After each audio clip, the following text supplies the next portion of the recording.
Jones Manuel foi no Podpah e nós vamos reagir aos principais cortes agora. Será que o Jones Manuel foi bem? Será que falou um monte de groselha? Como é que será que foi? Nós vamos ver agora. E olha só, o Léo colocou um recado aqui, ele colocou assim, fala do Lost Media. É assim que se fala? Da Lost Media, a mídia perdida do momento. Falei, há quase um ano atrás eu dei um HD externo pro Léo, cheio de brutos, de vídeos meus na rua, né? Coisas que eu nunca coloquei no ar, porque sei lá, na hora de edição acabou ficando de fora e tal, e ele vai fazer uma edição só para membros de vídeos old school meu, de coisas muito loucas. Então, cara, o canal tá crescendo em membros, que legal, obrigado. Então ele vai pôr um trechinho aí, se você se interessar, vira membro aí, mano, que negócio vai estar da hora, demorou? Quer dar uma palavrinha pra mim aqui? Esse maluco aqui é do MBL, não dá coisa não, que ele é mal pau no cu. Eu lembro de você lá. Alô, Eu acho que você já participou desse vídeo meu. Obrigado. Obrigado, caralho. Você é playboy filho da puta. Você tá pedindo pra tomar um salve. De quem? De quem? De quem? Mano, você já levou o meu, pai. Você quer levar outro? Quero que você me filma, É isso que mano. ele quer. Vamos lá? Opa, até acabou a luz aqui, meu. Calma aí. Ih, será que queimou mesmo? Não. Vamos falar do Jones Manuel. E é o seguinte, o Jones Manuel tá na egotrip, né? Ele não, porque agora, veja, eu vou estar no Flow Podcast. E no Flow Podcast nós vamos ter a oportunidade de mostrar à população brasileira que a dívida pública dos juros, né? E depois que eu vou no Podpah, que eu vou estourar, que não sei o que lá, e não tá pautando muito o Brasil não, cara.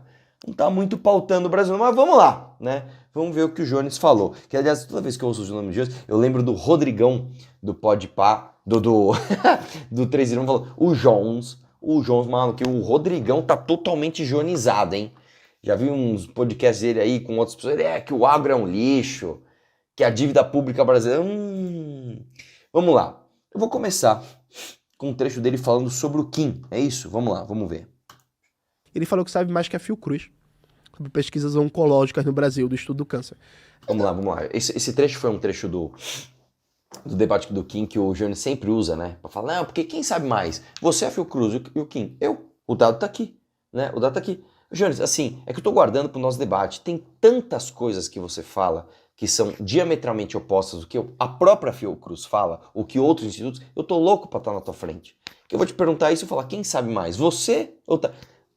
Só senta na minha frente, irmão. Só vamos fazer esse debate. Vamos lá. Então, assim, isso é o nível da direita. Ao mesmo tempo, porém, contudo, todavia, os debates me ajudaram a chegar a milhares e milhares de pessoas que não me conheciam, que não sabiam o que é comunismo, que não sabiam o que era o PCBR. Você viralizou no TikTok, cara. Caralho, falando velho. coisas E aí eu assim. vou te falar o que aconteceu. As pessoas foram seguir o Jones Manuel, ele ganhou bastante seguidor, e o engajamento dele pós-debate foi bem. Só que depois, cara, caiu. Né? Você pode ver que o Jones Manuel ele tem bastante seguidores nas redes, mas as visualizações, as interações, as curtidas não acompanham. Por quê? Porque justamente você despertou a curiosidade das pessoas. Quando você começou com esse seu discurso muito utópico e nada a ver, e se levando muito a sério, as pessoas, nossa, não, simplesmente engajaram, né? Vamos lá, tem outro corte do Kim aqui, vamos lá. Vamos ver, 1 minuto. Agora. Aí, ano passado, eu chamei o debate com o deputado Kim Kataguiri, que é um dos melhores da direita, né? Que, aliás, faz favor, alguém entende esse negócio dele falar Kim Kataguiri? Qual que é a piada, qual que é o meme? Eu não peguei isso ainda. Um dos melhores. Você acha? Não, é o que dizem, né? Dizem que é um dos melhores da direita. Eu gostei do desprezo do... Foi o Mítico que falou, você acha, né, dar uma desprezada no Kim? Tenha coragem, Igão e Mítico. Chama o Kim aí pra ir um dia. Chama eu, tenha manha. Vocês não estão ligados. Só falta agora o Podpah falar, não, o Kim é burro. Não, cara. Façam isso, por favor, cara. Façam isso e deixa a internet tomar conta do resto. Vai lá. O deputado foi debater comigo, ele não sabia o que era o plano safra. E ele volta naquela merda. Mentira, cara. Assista um debate, cara. Assista um debate. O Jones ele fica repetindo isso. O que não sabia o que era o plano safra. Veja, o deputado fugiu da pergunta. Não sabe o que é o plano safra. Veja que o deputado... Né? Assiste o debate. Assiste o debate. Aí eu falei assim, não, plano safra, 400 bilhões para agronegócio. Aí ele falou, 400 bi? Para agronegócio, plano safra? Fiz. Que isso é mentira, tá? Vamos sentar, Jones Manuel. Vamos sentar pra falar disso. Vamos debater sobre o plano safra? Aceita o debate, Jones. Ué, sim, deputado. Milhões. Não sabe, não?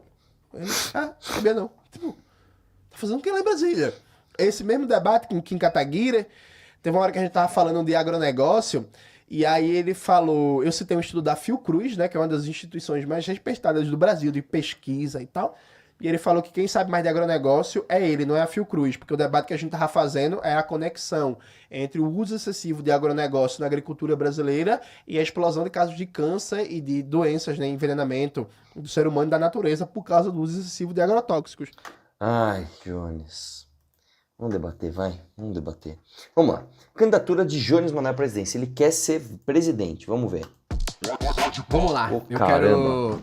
Sei lá, não sei se você para pra pensar nessas coisas, mas você disse aqui pra gente, a gente conhece também um pouco da sua trajetória e sabe que um dos seus... Eu adoro esse jeito do...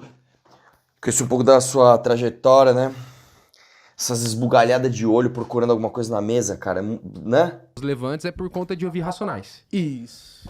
Sei lá, aquelas músicas Malcolm X, Gandhi, Lennon, Marvin Gaye. Então, você ouve isso lá em Recife, no Pernambuco, se levanta, escreve livros, milita, e a vida é muito louca. E aí você senta de frente com o Mano Brown. Foi dele, não foi? E aí ele te fala assim, carai, e aí, Jones Manuel, você é o meu presidente. Porra, Você fez uma Você reflexão foi forte. do que aconteceu enquanto você era criança, quem você ouviu e quem você está ouvindo numa... Você tá ligado? Do que eu tô... Mano, você nem conseguiu fazer a pergunta. Quem você ouviu e que hoje está te ouvindo? Era isso que você quis dizer, né, Igão? meu irmão. Bicho, então, o Brau aqui, ó. Ele não sai daí. Aqui, ó. O... Fazendo a nossa segurança. Olha o Brownzinho aqui, ó. Bota aqui, pô. Aí, ó. Tá aqui. O Brau, ele não curte muito tietagem, né? Tá ligado, né? O Brau, você tem que trocar ideia com ele na moral. Não dá pra chegar aí, Brau, se eu teu fome pra cara. o boneco dele aqui. É, velho. Tipo assim, ei, Brau, se eu teu fome pra caralho, meu irmão, tira uma foto comigo. Então, eu cheguei na moral, né? Normal, tô vendo uma pessoa normal, conversando aqui com a pessoa normal, de boa. Fingindo. Na Mas por realidade. dentro. E por dentro eu tava assim, caralho, puta que pariu, eu não acredito, velho. Tô vendo o Mano Brau, velho, puta merda, velho. E aí, Brau, salve, mano. De boaça, né? Foi eu e Mirella, minha esposa, né? Aí a gente foi lá pro estúdio e tal, e tipo assim, caralho, Mano Brau. E aí o Brau, assim, meio fechadão de início e tal, e a gente começou lá a trocar ideia, fazer o podcast e tal. Meu irmão, quando o Brau falou assim, porra, eu vejo você como presidente, votaria em você e faria campanha, velho. E eu na hora só falei, pô, velho, agradeço muito aí, pá. Valeu pela força. O cara fica até sem jeito, É, né? mas eu pensando assim, eu fiz, caralho, velho, zerei o game, porra. Na moral, inacreditável. E aí, pô, voltando pra casa no avião, eu fiquei pensando, há 11 anos, eu tinha que ouvir o Sobrevivendo no Inferno escondido, né? Quem não? Porque manhã não entendia muito bem, achava que era música de bandido, Aham. e aí era isso. Minha irmã me chantageava, ó, tu escuta, mas se tu escutar, tu vai lavar os pratos, senão eu conto pra manhã. E o que você fazia então? Lavava prato. filho. Lavava prato, filho. Lavava prato. Eu falava, Porque o dedo do o guarda-roupa. ouvir escondido, manhã tava trabalhando, mas se eu ouvisse, minha irmã ameaçava contar. Já assistiu Todo Mundo Deu Cris? Sim. Minha irmã era tipo a Tônia, só que mais velha, tá ligado? Nossa, que raiva. Então era Ela isso. esperava você fazer qualquer coisa errada. Era. Eu vou contar. Eu vou contar, tá ouvindo as Exatamente. músicas. Então fiquei emocionado, fiquei muito feliz. E aí o Brau levantou um debate, né? Que depois dessa fala do Brau, a galera começou muito... Tem muita gente falando isso. Pô, tem que ser candidato a presidente, meu presidente, meu presidente, meu E aí, presidente. 2026 tá aí. Então, velho, eu gostaria muito de ser candidato a presidente, representando uma candidatura de esquerda radical, comunista, porque acho que a gente tá sentindo... Porque, veja, qual é a característica da classe trabalhadora brasileira? No momento da eleição presidencial, é o momento que a classe trabalhadora mais presta atenção na política nacional. Muitas vezes de maneira despolitizada, meio torcida de futebol, sim. Mas, querendo ou não, é o momento que a classe trabalhadora mais presta atenção em política. E aí tem vários temas fundamentais do interesse mesmo do povo trabalhador brasileiro que não vão ser colocados pelos candidatos que estão aí. Então, o fim da escala 6x1, o passe livre em todo o Brasil, um sistema de transporte realmente que funcione, a recuperação dos metrôs. Só dar só alguns exemplos, veja. Lá em Recife, O metrô do Recife tá para ser privatizado para empresa privada. A passagem já tá mais de R$4, o metrô caindo aos pedaços. A linha Sul, essa semana, ficou paralisada. E o governo Lula, que prometeu não privatizar o metrô, ao invés de recuperar o metrô, quer privatizar o metrô, para depois que privatizar o metrô, entregar 3 bilhões do BNDES para empresa privada, em vez de colocar dinheiro público para melhorar o metrô agora. Mesma situação da Transurb lá em Porto Alegre. O presidente Lula prometeu não privatizar, a ideia é privatizar o metrô, para depois que privatizar, colocar dinheiro público numa empresa privada para ganhar dinheiro em cima. Então, tem demandas aqui, velho, de fim da escala 6x1, de passe livre. Vou fazer um elogio ao Jones Manuel, tá? Legal que ele foi no Podpah e ficou falando mal do Lula. Pouca gente na esquerda faz isso, tá? Viu, Jones? Tô te elogiando, cara. De uma verdadeira educação de qualidade, bicho. Imagina você no debate do Jornal Nacional, irmão. Porra, eu ia amassar muito. Eu tenho certeza que ia ter um padre, um palhaço. Tô falando, cara, o Jones tá no Megotrip, velho. A revolução do Jones para em mim, cara. Tô falando. Um padre, um palhaço, um mentiroso, um bandido e um professor. Exato, porra. Porra, ia ser massa. Eu ia arregaçar o Tarcísio. Tá bom, vamos lá. O que é ser de esquerda radical comunista? Jones Manuel explica. Eu queria que você falasse, porque você sempre fala isso, a esquerda radical. Qual que é a diferença da esquerda e da esquerda radical? Eu imagino que a radical bota pra fuder, mas eu queria que você falasse pra gente. Eu vou te falar antes dele falar. A esquerda radical é uma coisa de criança, tá? A esquerda radical é um bando de criança que acredita numa lista de desejos. Você pega, por exemplo, você pega o plano de... O Jones Manuel, eu vou te explicar. Ele tá numa coisa que é meio confortável, porque como o Jones Manuel nunca se expôs politicamente, ele nunca foi deputado, ele nunca foi... ele nunca esteve numa posição onde ele teve que tomar decisões sensatas, onde ele tivesse algo a perder, ele fica sendo o cara da turma do amendoim, né, jogando amendoim, muito parecido com o Nando Moura nesse aspecto, tá? E apontando os defeitos dos outros, e ele defende coisas absolutamente idiotas, mas ele quer se colocar como alguém sério. Então, existem contradições entre o que o Jones defende parecendo sério e o que ele defende quando ele tá mais solto. Então, por exemplo, você pega, por exemplo, o plano de governo do PCBR. Nós somos de um partido chamado PCBR, né? Pega lá o PCBR. Não, tem assim, soltar todos os presos, tem assim, como é que é o outro lá? Proibir demissão. Por que a gente não proíbe demissão? Vamos acabar com o desemprego? Proíbe demissão. Tem essas coisas lá. Entendeu? Aí quando ele chega num podcast, ele... Não, veja, porque a dívida pública não precisa de revolução. Veja a dívida pública. E aí ele começa a parecer sério, entendeu? Mas no fundo não é. Porque dá pra ver que a esquerda moderada, ela fica até irritadinha, porque ela tem um ego que é maior que ela fica irritada. Fica atacando e tal. Bicho, eu acho que, assim, de maneira geral, a proposta da gente é uma proposta de superar o capitalismo, né? A gente tem como horizonte a Revolução Brasileira. A gente é radical porque a gente vai até a raiz do problema. Não é que a gente não defenda políticas públicas. Não é que a gente não defenda melhoras agora. É que a gente entende que, em última instância, os problemas estão no sistema capitalista. Então, vou dar um exemplo para tu bem prático, a diferença da esquerda radical para a esquerda moderada. Saiu agora um escândalo de que a Faria Lima estava envolvida com lavagem de dinheiro do PCC. Mas, né? ué, o crime organizado não tá nas biqueiras? Não, tá Nossa, não. ai meu Deus do céu. Ai meu Deus do céu. Saiu o escândalo. Olha lá. O Ouro não tem nada a ver com isso aí, não. É muita inteligência exalando do Igão. É muito assim. Nossa, Na cara. Faria Lima. E aí, beleza. Aí começou todo um debate, né? Sobre o crime organizado, sistema financeiro e tal. A gente que é de esquerda radical, a gente que é comunista, a gente entende o seguinte, veja. Primeiro, contar um segredo para vocês. Sabe por que saiu essa denúncia? Existe uma disputa hoje entre os bancos tradicionais e as chamadas fintechs, que são os bancos digitais. Então, os bancos tradicionais, representados pela FEBRABAN, que é a Federação Brasileira dos Bancos, Itaú, Bradesco, Santander e por aí vai, estão incomodados com o crescimento das fintechs, esses bancos digitais representados pela Faria Lima. Então, o antigo presidente do Banco Central, Roberto Campos Neto, ele privilegiou as fintechs na presidência dele do Banco Central e criou um negócio que é inacreditável, que é assim, tu abre uma fintech, um banco digital, tu tem até 2029 para regulamentar 100% do teu negócio. Oxê, tudo isso? As fintechs têm até 2029 para entrar no fino da regulamentação do Banco Central. Enquanto isso, meu querido, é muito tempo, né?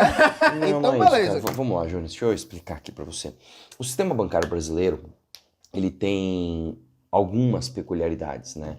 Uma delas, por exemplo, que é uma coisa bastante brasileira, é você ter a necessidade de, se você for abrir um banco mesmo, você precisa abrir um mínimo de agências em um mínimo de locais, umas coisas que não fazem o menor sentido. E como a gente, novamente, a gente tem uma taxa de juros absurdamente alta, uma carga tributária absurdamente alta, uma regulação muito complexa, a gente cria essa jabuticaba, né, que é uma coisa brasileira, em que outros bancos do mundo, né, olham pra gente e falam assim, nossa, cara, que sistema esquisito, cara. Que sistema estranho, cara. Que bagulho esquisito. Isso favorece, inclusive, a aglomeração de bancos, né, em menos lugar. Por exemplo, você pega o início dos anos 2000, você tinha muito mais bancos do que você tinha hoje. A própria natureza do nosso mercado, que é uma bosta com essa regulação horrorosa, faz com que os bancos maiores vão fagocitando os bancos menores. E aí agora, por conta de rede, etc., fintechs, finalmente surgiu realmente uma concorrência. Agora, o prazo de regulação dessas concorrências, que é quase que um desafogamento para você ter um pouco de modernização e um pouco de concorrência num mercado absolutamente peculiar e horroroso, né, não é a causa pela qual você tem um crime organizado tendo fundos bilionários na Faria Lima. Não tem nada a ver, cara. Assim, não tem nada a ver. Em última instância, cara, você só tem os fundos bilionários porque o negócio ilegal de venda de drogas e outras coisas é muito lucrativo. É por isso, né? Aí o Campos Neto fez isso, liberou geral para as fintechs, fez uma presença do Banco Central para as fintechs. Quando ele sai do Banco Central, ele vai trabalhar onde? Na maior fintech do Brasil, que é a Nubank. 6 meses depois que ele sair do Banco Central, ele vai trabalhar como diretor do Nubank. Na verdade, existem bancos que também têm fintechs. Tem grandes bancos que também têm fintechs ligados a eles, né? Um grande exemplo é o C6, por exemplo. Mas enfim, vamos lá. Que é a maior fintech do Brasil. Essa disputa entre os bancos tradicionais e as fintechs fez com que se criasse um interesse político de ir atrás da malícia das fintechs. O que a esquerda moderada ou a esquerda liberal está defendendo? Investigou, tem que punir quem é corrupto e tem que só que melhorar a fiscalização. Esse é o debate da esquerda moderada. Esse é o debate do governo Lula. O problema aqui não é só as fintechs. O problema aqui não é só a regulação. O problema é existir um sistema financeiro controlado por interesses privados que visa única e exclusivamente o lucro e que faz com que seja normal você colocar bilhões para movimentar dinheiro para o crime organizado e um trabalhador que quer plantar macaxeira, que quer abrir um salão de beleza, ou a produção em massa, por exemplo, de computadores no Brasil não tenha crédito. Então a gente precisa não só regular o sistema bancário, a gente precisa não só acabar com a autonomia do Banco Central, que na prática é uma privatização do Banco Central. A gente precisa estatizar o sistema Eu financeiro. vou te dizer uma coisa, ó. O Jones, todas as propostas dele redundam nisso de você, de alguma forma, tomar conta do sistema financeiro brasileiro. É como se você falasse o seguinte: em vez de você ter tanto dinheiro nas mãos privadas, traz para o público. Se você tem, por exemplo, o sistema financeiro hoje está na mão de 5 famílias, tira isso das mãos desses caras e traz para o interesse público. Eu vou te falar que até faz sentido isso que ele está falando. O problema é que ele para ali, né? E ele acha que a solução de tudo é para isso. Tudo, isso é a solução para tudo. Então, é por isso que eu tô falando, cara, eu não vejo a hora de sentar na frente do Jones, cara, para debater isso. A proposta dele para aqui, né? Mas enfim, vamos lá, deixa eu reagir mais, vamos lá. O sistema financeiro ele tem que ser público, ele tem que ser controlado pelo Estado para usar o crédito, usar as finanças como uma alavanca de desenvolvimento econômico e social e não como um espaço para garantir interesses privados como do crime organizado. Então, a diferença da esquerda radical e da esquerda liberal ou moderada é que a esquerda radical ela quer de fato resolver os problemas. E ela é radical nos seus métodos, porque ela quer ir à raiz do problema. Já a esquerda moderada, a esquerda moderada, ela é assim, vê. Fome é ruim, né? A gente precisa reduzir um pouquinho a fome. Vamos reduzir um pouquinho a fome? Fazer um programa aqui, uma política pública para reduzir um pouquinho a fome. Tem quanto de fome? Não, tem 20%. Vamos jogar para 10%? Miséria é ruim, né? Porra, tem quanto de miséria? 40%? Pô, vamos jogar pra 25%? Né? Dar uma reduzida aqui na miséria, 25% e tal. Tanto que o discurso desse campo progressista é assim. Isso é uma forma também de se manter anos e anos, eleições e eleições, com porque aí vai resolvendo de pouquinho. E nem vai resolver, né? Vai mais Entre dizendo aspas, que vai resolver, né? Sim. Com certeza, porque em última instância se mantém a ordem capitalista, o poder político da Vai se classe perpetuando, dominante né? e tal. Então, o debate da gente é... Não, peraí. Não, por que reduzir um pouquinho a miséria? Não, a gente quer acabar com a miséria. A gente quer acabar com a fome. Não, porque melhorou um pouquinho a moradia, porque a gente construiu 5 mil moradias Isso populares. aqui que o Jânio tá falando é basicamente assim. Não, a diferença da esquerda radical e da esquerda moderada é que a esquerda moderada quer só reduzir a fome. E a esquerda radical quer acabar com a fome. Incrível. Ah, construiu 5 mil. Falta Incrível. quantas? É tipo assim, a esquerda é o valor da virtude suprema. Então se você é esquerda moderada, você é só um pouco bom. Se você é esquerda radical, você é bom pra caramba. E nessas 5 mil moradias que vocês construíram, enquanto construiu moradia, como é que tá o preço do aluguel? O preço do aluguel tá subindo? Porque toda vez que o preço do aluguel sobe, tem um negócio chamado expulsão branca, né? Então o preço do aluguel fica mais caro, as pessoas não conseguem mais pagar o aluguel, sai daquela região, vai para a região mais afastada em que o aluguel é mais barato, né? Então, veja, a gente não quer só enxugar gelo, a gente quer ir pro pau, a gente quer resolver o problema. Alguém vai dizer assim, mas Jones, é muito difícil, isso é muito utópico. Veja, é difícil, porque você tem um sistema capitalista jogando contra você, você tem interesses muito poderosos jogando contra você. Mas para resolver o problema de fato, a gente precisa disso. Dá outro exemplo. Lá em Pernambuco, 1 a cada 5 pernambucanos não tem acesso à água potável, né? Caralho, E aí, 1 a cada 5? 1 a cada 5 pernambucanos não tem acesso à água potável. E aí, beleza, Pernambuco tem uma situação hídrica que é bem difícil, né? Porque 90% do recurso hídrico do estado tá na região metropolitana. Então, o processo de abastecimento do estado, Pernambuco, não sei se tu já viu no mapa, é uma tripinha assim, né? Um estado tal. Esticadinho. Então, o processo de distribuição de água em Pernambuco demanda muitas obras infraestruturantes. Eu duvido que o Igão e o Mítico sabem qual é o estado do Pernambuco. Se você mostrar o mapa sem os nomes, você fala qual que é o estado do Pernambuco. Tanto que assim, é uma tripinha, né? Não é uma tripinha. Ele é bem largo. É que ele é comprido, mas ele é largo. Ele não é fino, não é tipo Chile, né? Barragens, adutoras, muito investimento, né, para grandes obras. Beleza. Aí, há anos e anos e anos e anos se promete que vai resolver o problema da água em Pernambuco. Aí, nesse momento, o que é que tá acontecendo? O presidente Lula, ele, em parceria com o governo de Pernambuco, da Raquel Lira, tá querendo privatizar a Compesa. Repare na sacanagem. Quer pegar a distribuição de água e o saneamento básico da região metropolitana, que é a parte mais lucrativa, e jogar para uma empresa privada, né? Só que o Estado vai ficar responsável pelas grandes obras para coletar e distribuir água, para a construção de barragens, adutoras e tal, que é um custo gigantesco. Então o Estado vai perder a parte mais lucrativa do serviço, que vai para a empresa privada, distribuição de água e saneamento básico na região metropolitana, e fica com a parte mais custosa. Mas vem uma segunda malícia, que é o BNDES vai dar 2,7 bilhões para uma empresa privada comprar a Compesa. Oxente, é isso mesmo.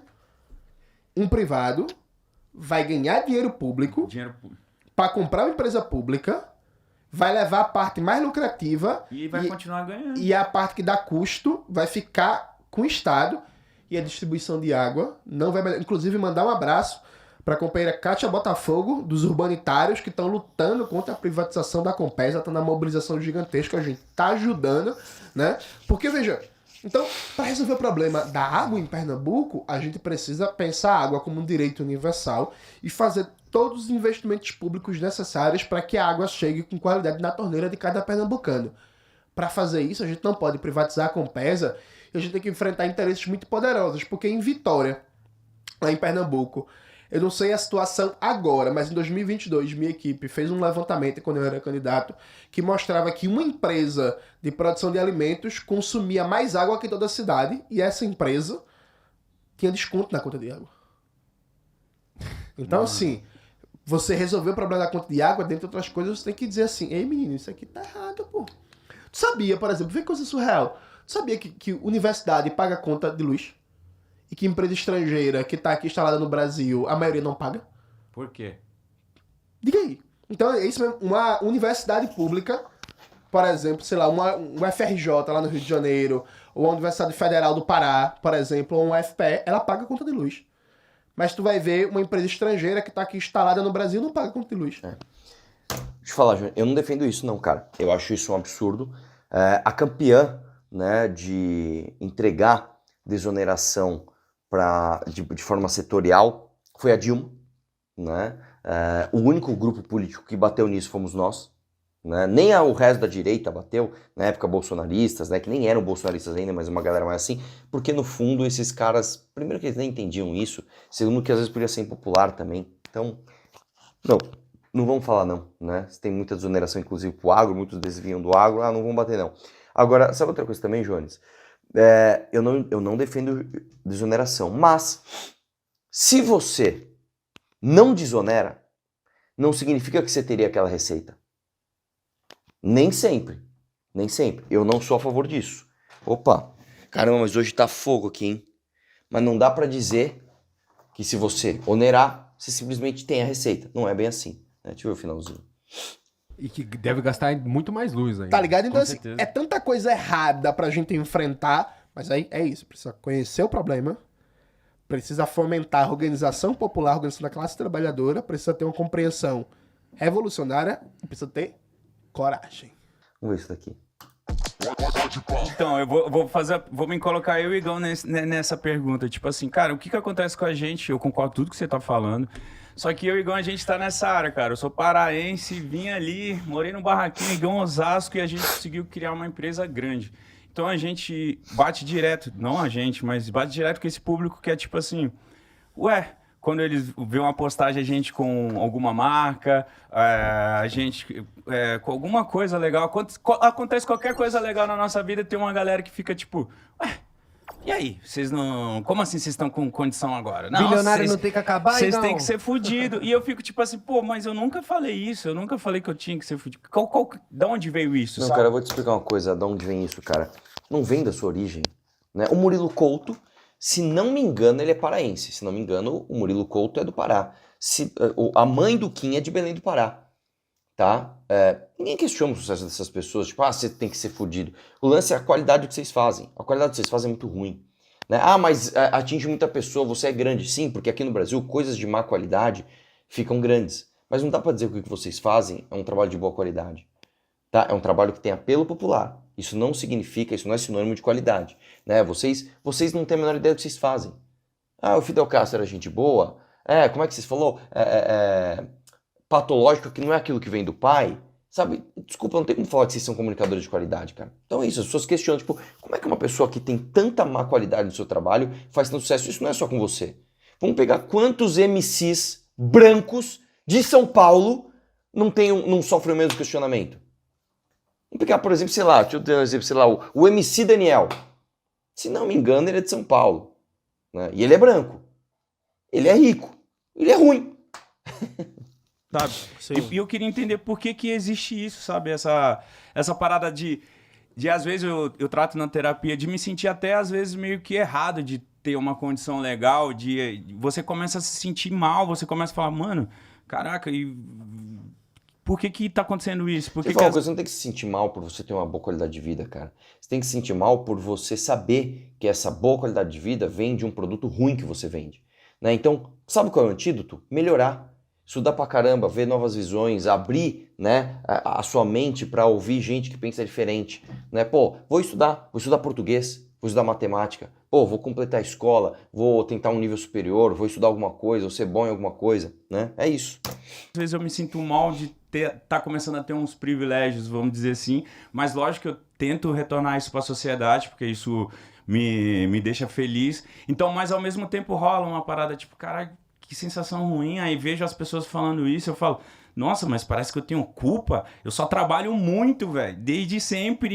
E somos sortudos, né? Tipo, com certeza, privilegiados de ter acontecido tudo isso com a gente. Mas é muito trabalho. Então, quando aparecem essas coisas, as pessoas vêm falar isso, eu falo, não, cara, mas isso só é fruto de muito trabalho, sabe? De onde vem essa parada de de você se sentir até errado de Tem que crescer ser na fudido. vida e tem que ser fudido, sabe? Então, mano, eu vou dizer.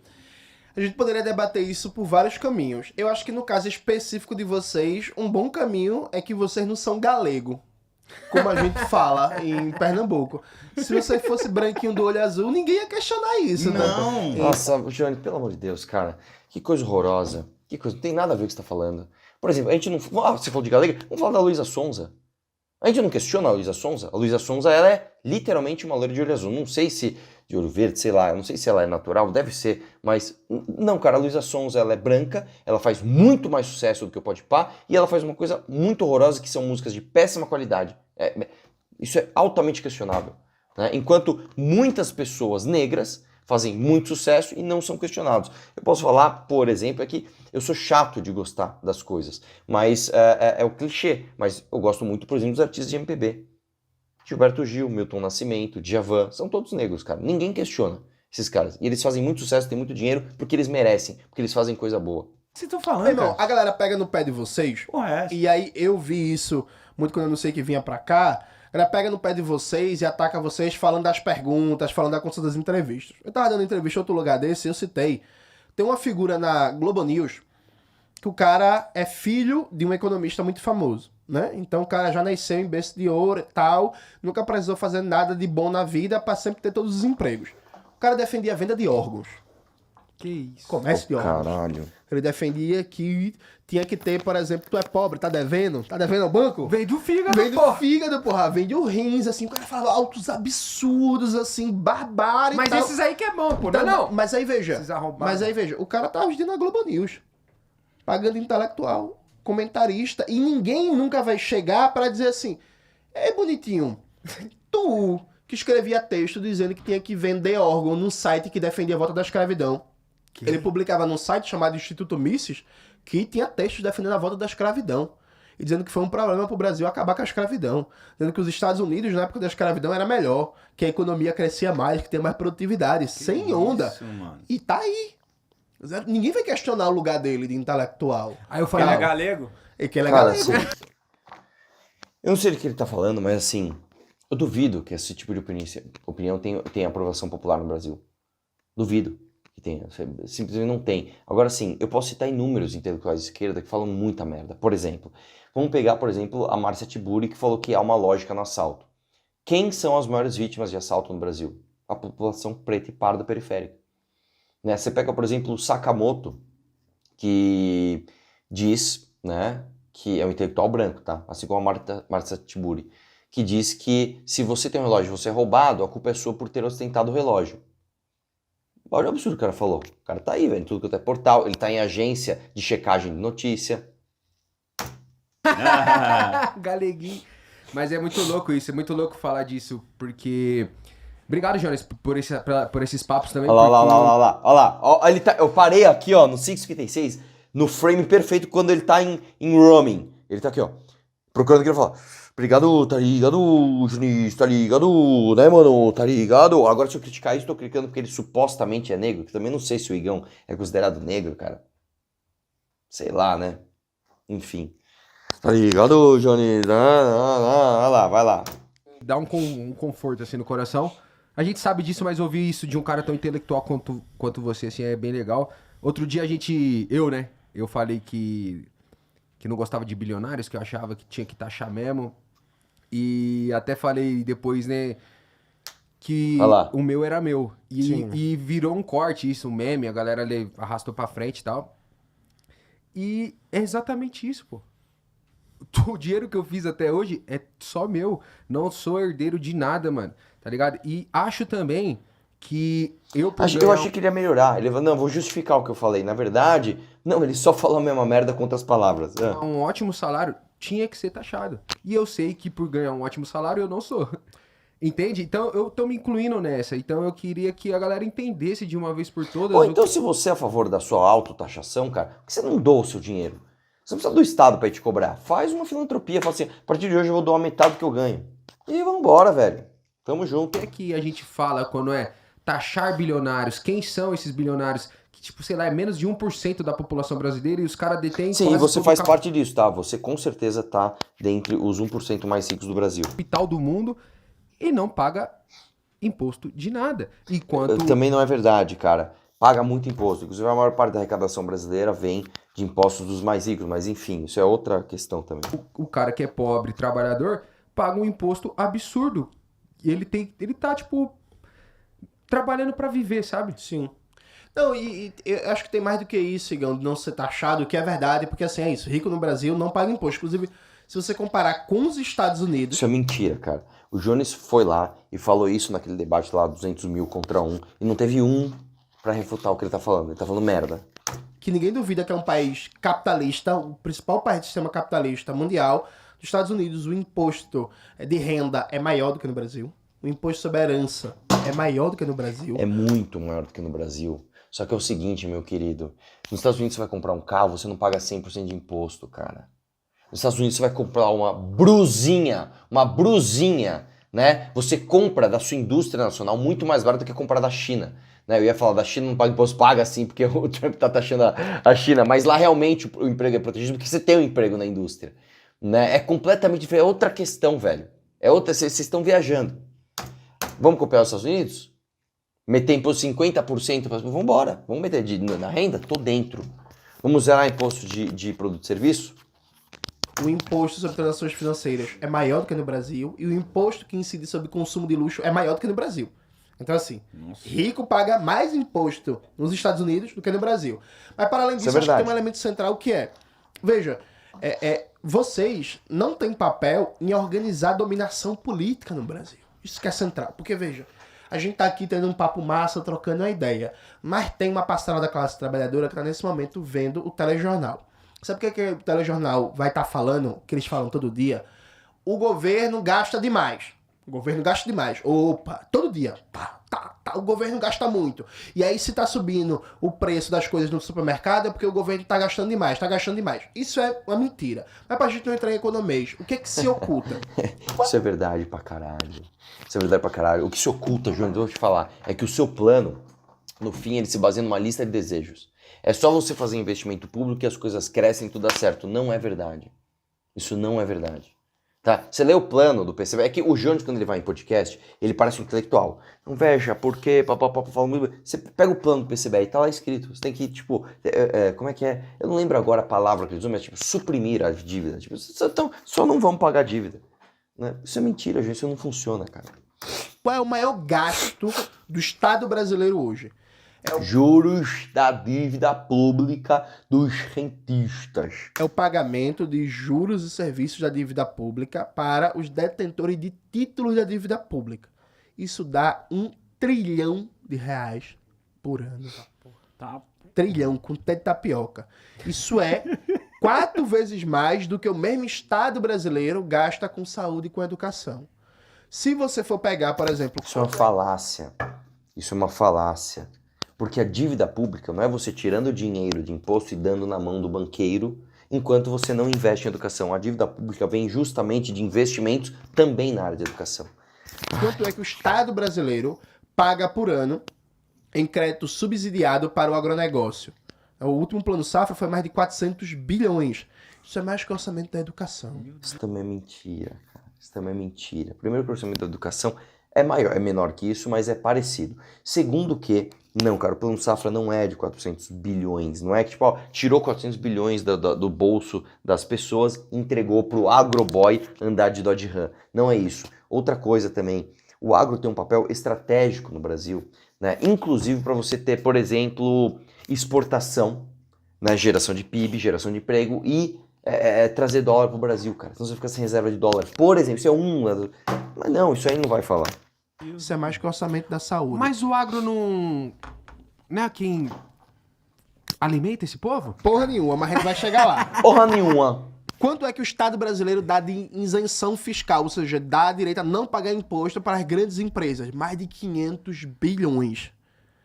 Sabe? Outra coisa, quem fez chegar a esse patamar? A Dilma do PT que vocês apoiaram. Outra coisa, você onerar não significa ter receita, necessariamente. Eu sou contra isso, sou contra essa oneração. Já falei, nós somos o único grupo político que bateu de frente com isso. tá? Mas você não simplesmente pode pegar essa conta e colocar ali, não, desonerou tanto, então só coloca como se a gente tivesse. Você não pode fazer isso. Mais que a saúde, mais que a educação, mais que a assistência social. Ou seja, todo dia o trabalhador está sendo formatado na ideia que o problema, por exemplo, da economia brasileira é que o governo gasta demais com saúde, educação, ciência e tecnologia, assistência social, geração de emprego, política para proteção a povos indígenas, a mulheres, a população negra, e a grana que vai para grandes empresas, e a grana que vai para rentista, e a grana que vai para o agro, e a grana que vai para o banco, esse aqui é silêncio. Ninguém fala, né? Isso não simplesmente não aparece.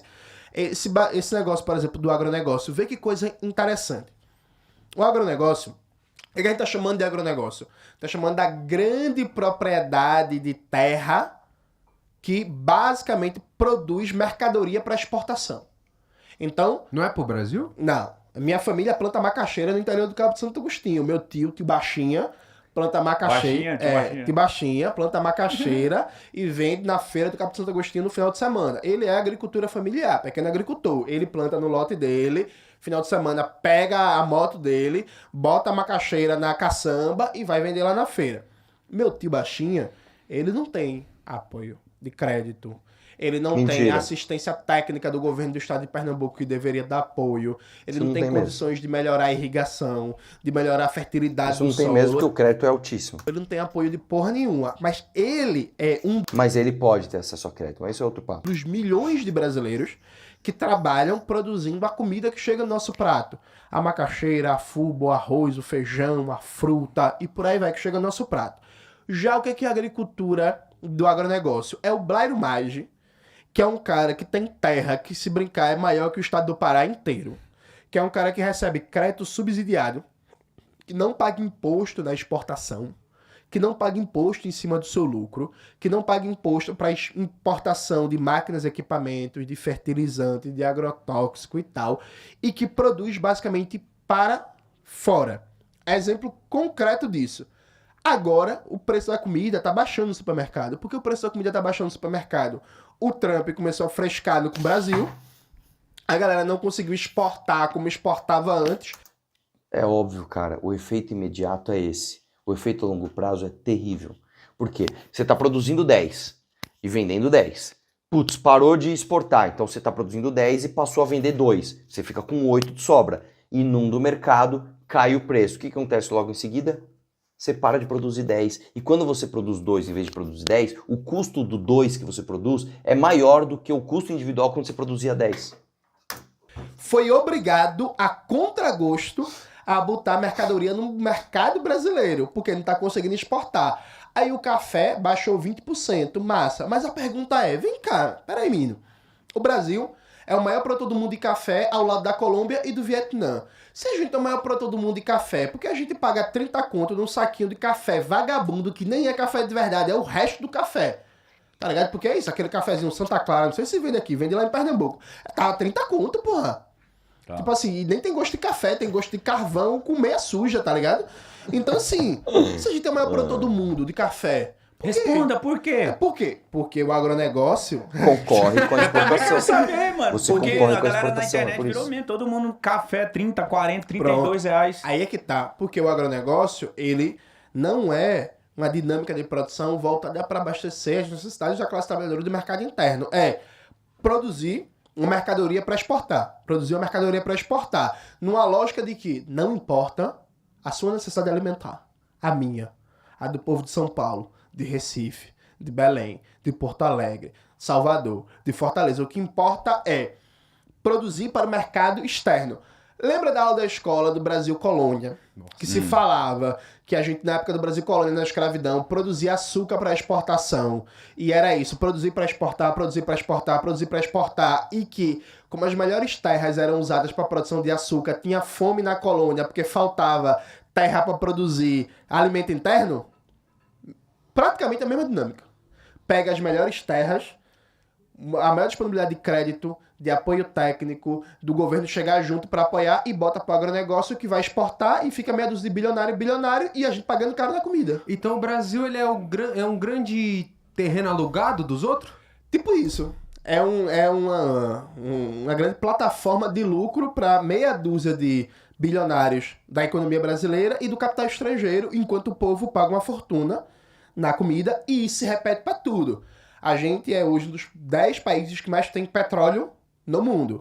E a gente paga uma fortuna na gasolina e no óleo diesel. E que muito louco, porque você me deu um dado agora. Por quê, Jones? Por que que a gente tem muito petróleo e a gente paga uma fortuna, né? A gente não refina, cara. São coisas básicas, assim. O cara, ele omite coisas básicas. Que eu nunca nem... Eu não sabia que o Brasil Mano, deixa tá entre os 10. um exemplo muito louco que agora você falou, eu lembrei. Eu morava na cidade chamada Tabatinga e era a fronteira com a Colômbia e Peru também. Na Colômbia, a cidade chamava Letícia. O que acontece? Todo brasileiro atravessava a fronteira para comprar gasolina na cidade de Letícia. Só que a gasolina era vendida no Brasil para Letícia. A galera ia com as garrafas PET Pois é. comprar as gasolinas lá. Pois E é. o moleque, eu ficava...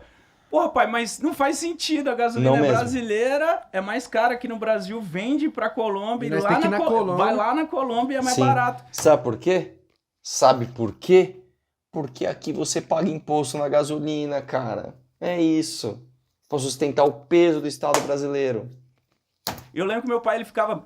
Não sei, filho, vamos lá. E aí, Vamos lá, vamos na Colômbia. Vamos lá, Colômbia, pegar essa gasolina. aí o liberal no Brasil, ele mente falando que é só imposto. Veja, não é fundamentalmente Vai lá. imposto, porque quando o Bolsonaro tentou comprar as É metade, tá? Metade, exatamente metade da gasolina. Exatamente não. Aproximadamente metade é imposto. eleições e basicamente acabou com vários impostos para o combustível brasileiro continuava caro vis-a-vis o que é o combustível em outros países Não, e a cara, capacidade vamos lá. do Brasil. Então, Vamos lá, cara. Ele não cortou o imposto. Ele não simplesmente falou assim, acabou o imposto da gasolina.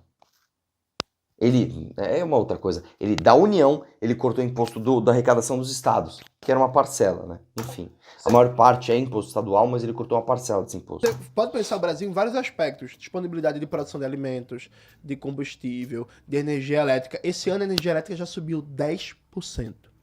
Subiu 10% a energia elétrica esse ano. Privatizaram, né? Privatizaram, toda a distribuição e a produção de energia elétrica está privatizada. Inclusive a Eletrobras foi privatizada durante o governo Bolsonaro.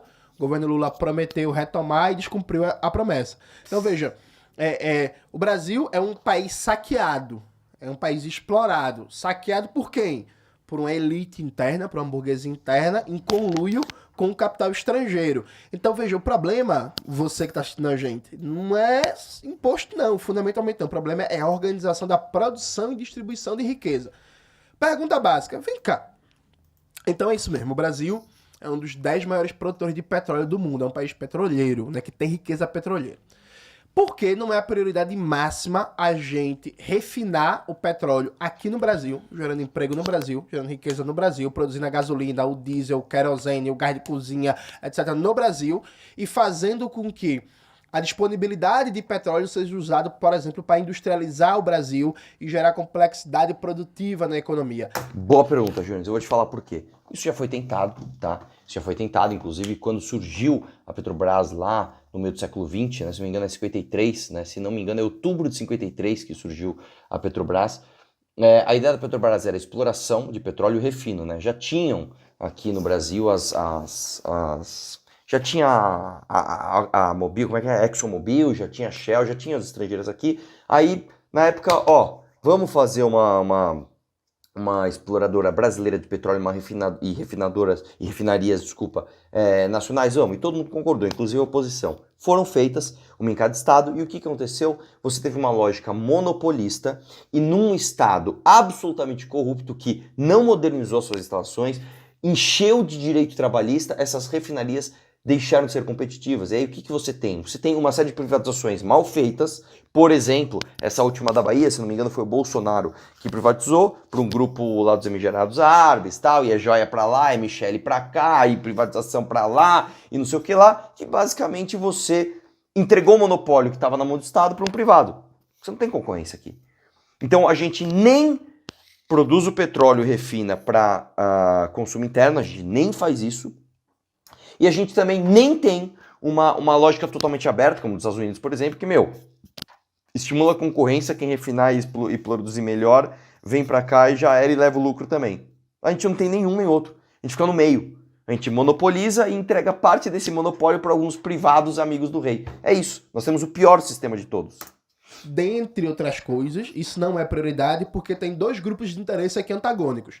O Brasil hoje tem várias petroleiras estrangeiras que estão explorando Sim, o mas isso é petróleo minoria. brasileiro e Isso é, se não me engano, por volta de 20%, tá? exportando ele bruto para fora para refinar na Inglaterra, refinar na Noruega, nos Estados principalmente. Unidos, na China, e aí depois vender o derivado do petróleo para o Sim, Brasil. principalmente O diesel. primeiro grupo de interesse muito poderoso, que não quer isso.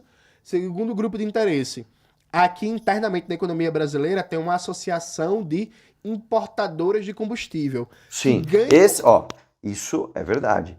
Isso aqui, mexendo isso aqui, irmão, nos trendings, né? Nos trades de petróleo, é um escândalo maior que a Lava Jato. Mas desculpa que eu tô cansado pra caramba, vou até mostrar pra você aqui, irmão. Olha só, velho. Ô, caramba! Calma lá. Vem. Olha aqui, ó. Quase 1h40 da manhã já, mano. Sexta-feira, velho. Nem sei quando esse vídeo vai ao ar. Tô cansado pra caramba, velho. Mas desculpa aí, raciocínio talento, mas enfim. Vamos lá, vamos reagir. ganham muito importando combustível e não querem que a gente refine o combustível no Brasil, porque senão perde o mercado deles. Norte do Brasil. O norte do Brasil só tinha uma refinaria da Petrobras, que era a Isaac Sabá, que fica no Amazonas. Era a única de todo o norte do Brasil. Se não me engano, também foi inteiro. privatizado, O né? governo Bolsonaro privatizou a Isaac Sabá. O governo Lula prometeu que ia retomar, não fez nada para retomar a refinaria. Consequência prática disso, o grupo Atem Distribuidora, que é uma das famílias mais ricas do norte do Brasil, comprou a refinaria privatizada da Petrobras. E eu digo comprou porque eles receberam nos últimos anos, nos últimos 10 anos, desconto em imposto que dá o valor da refinaria privatizada comprada. Então receberam 2 bilhões de desconto em imposto, a refinaria foi 2 bilhões. Beleza? E só uma coisa. Esse exemplo que o Júnior está trazendo, né? Quando você pega, por exemplo, a privatização da Eletrobras, muita gente até cobrou a gente. Pô, quem votou contra? Votou contra porque não era uma privatização bem feita. Eu não lembro agora o gargalo, mas tinha, se não me engano, a construção, né, de alguns terminais, algumas estações de tratamento pela Odebrecht, né? Quando você via ali o que o Estado estava entregando, era um entreguismo. Isso era um entreguismo de fato, não era uma privatização, né? Enfim. Negóciozinho massa. Aí, a galera da Tem Distribuidora, sabe o que eles fazem? Mantém a Isaac Sabá com baixa produção, porque é mais lucrativo para eles importar o combustível e revender do que produzir internamente. Consequência prática, o norte do Brasil, que é uma das regiões mais pobres do país, paga um combustível que, Sim. em média, é mais caro que o combustível no Sudeste. Tem uma solução para isso, Jones. Na verdade, tem algumas soluções para isso. Uma delas, por exemplo, é você investir em oleodutos, né, entre os estados, né, ou criar, por exemplo, um porto muito bom, né, para que você receba esse combustível já refinado e tenha um centro de distribuição do porto para outros estados, porque aí a refinaria dentro daquele estado, ele não vai ser monopolista. Ele vai concorrer, inclusive, com o petróleo, com combustível, ou petróleo refinado, você pode chamar assim, que vai vir de fora do Brasil. Ou com outras refinarias de outros estados. Concorrência. Essa é uma das maneiras. A outra é você estatizar e começar a usar politicamente essa refinaria, a política de preços da Petrobras, para fazer populismo com o preço, como a Dilma fez e quase quebrou a Petrobras e o Brasil. E ela, nossa, que doideira. Diga aí. É isso. Ai, chega, ainda bem. Vou dormir finalmente, cara. Tô muito cansado. É isso aí. Vamos vocês, um abraço. Deixa tudo. Tchau!